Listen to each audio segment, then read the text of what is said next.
तो दोस्तों, आपको क्या पता है कोरिया में शिनचैन का कुछ ऐसे एपिसोड्स बनाया जाता है जो हम लोग टीवी में नहीं देख सकते, क्योंकि उसे टीवी में दिखाया ही नहीं जाता। क्योंकि ये एपिसोड इतने डरावने हैं कि अगर आप 14 साल से छोटे हैं तो ये वीडियो प्लीज मत देखिए। आज मैं जिस एपिसोड को एक्सप्लेन करने वाला हूँ उसका नाम है द डार्कनेस इविल मून या शैतानी खरगोश। एपिसोड के स्टार्टिंग में हम देखते हैं बो के पास एक रेड कलर का बॉल होता है। इसके बाद कजामा भी अपना इरेजर पेंसिल को दिखाता है। देखने में तो रबर की तरह है लेकिन वो पेंसिल होता है। ये लोग अपनी अपनी चीज को दिखा रहे होते हैं। इसके बाद मसाओ अपना एक सुंदर सा डॉल दिखाता है जो उसने टिकट में से जीता था। कजामा बोलता है ये 1000 में से किसी एक को मिलता है। इसके बाद नैनी अपना रैबिट डॉल का कलेक्शन निकालती है और इनके बारे में बोलने लगती है। इन बनी में से इसका साई बनी है। कजामा बोलता है ये साई बनी क्या होता है। शिनचैन बोलता है साई बनी मतलब ज्यादा शर्माता है। इसके बाद कजामा शिनचैन को अपना कलेक्शन दिखाने के लिए बोलता है। शिनचैन सेब का छिलका दिखाता है कलेक्शन के रूप में। कजामा शिनचैन के ऊपर गुस्सा हो जाता है, बोलता है तुम हमेशा बुरा ही क्यों इकट्ठा करते हो। शिनचैन भी गुस्सा हो जाता है और कजामा को बुरा बोल देता है, बोलता है तुम भी तो बॉटल कैप्स इकट्ठा करते हो, इतनी बड़ी बड़ी बातें मत करो कजामा। दोनों का झगड़ा चलता है और यहाँ हिमाबारी उस रैबिट डॉल या टेडी बियर को बाहर फेंक देती है। उसके बाद मिसाई कपड़े घर पे ले आती है बाहर से और वो डॉल या टेडी झाड़ियों में जाके पड़ता है। इसके बाद मिसाई बोलती है बज चुका है, तुम सबको घर जाना चाहिए बच्चों।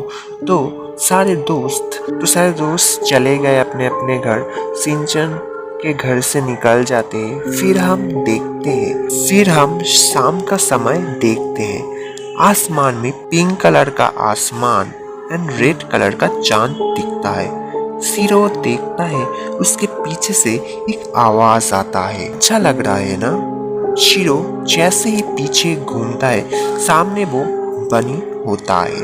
बनी शिरो से पूछता है तुम क्या दुखी हो। शिरो बोलता है ऐसी बात नहीं है, लेकिन तूने ऐसा सवाल पूछा क्यों।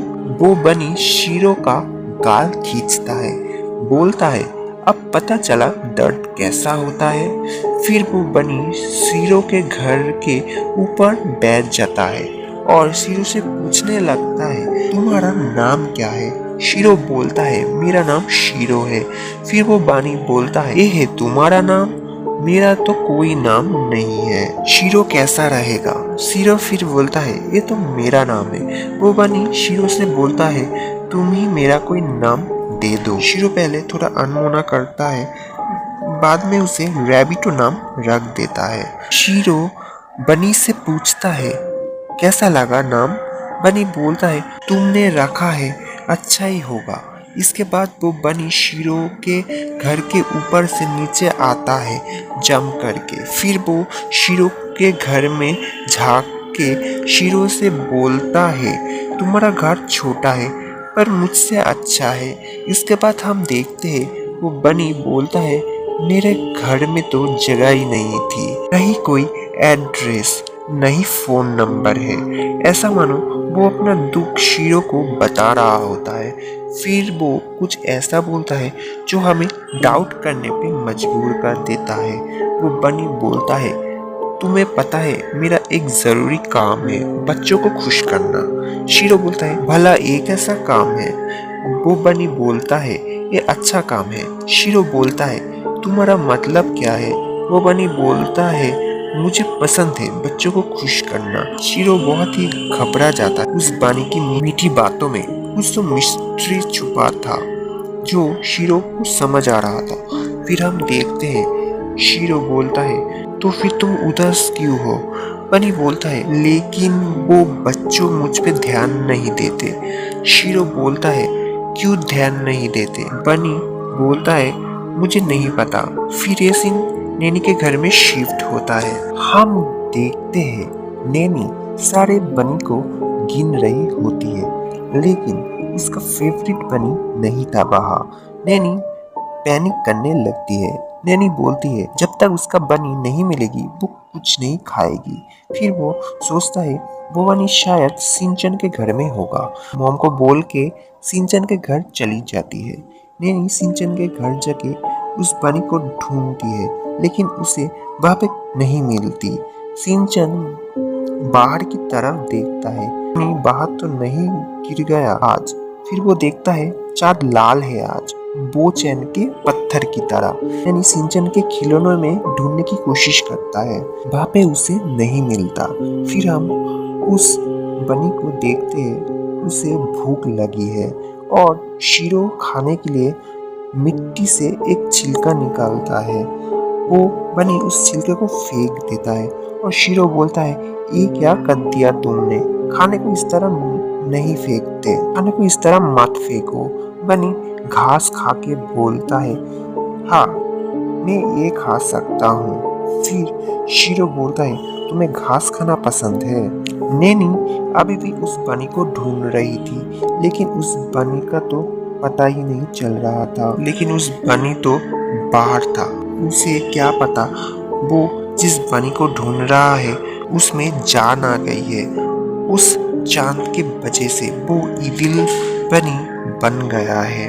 आप सोच रहे होंगे कहाँ से वो इविल लग रहा है।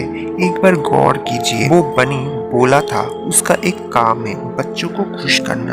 अगर वो ऑपोजिट निकला तो ये हमको आगे पता चलेगा। इसके बाद हम देखते हैं नैनी रोने लगता है, मेरा रैबिट कहाँ है। इसके बाद शीरो उस बनी को बोलता है सब तुम्हारा इंतजार कर रहे होंगे, तुम्हें घर जाना चाहिए। रैबिट बोलता है घर मतलब? शीरो बोलता है तुम्हें घर का मतलब नहीं पता। रैबिट बोलता है कोई मुझ पे ध्यान ही नहीं देता। वो रैबिट खुद को मारने लगता है। शीरो उसे रुकने के लिए बोलता है।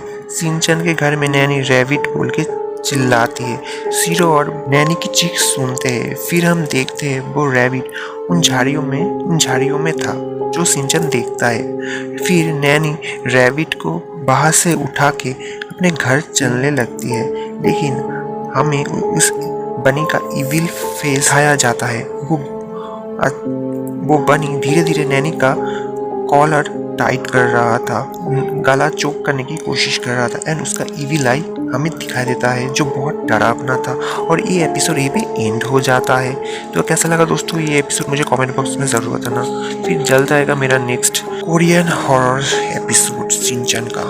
एंड आपको अगर डोरेमोन का भी एपिसोड चाहिए तो मुझे कमेंट बॉक्स में ज़रूर बताना।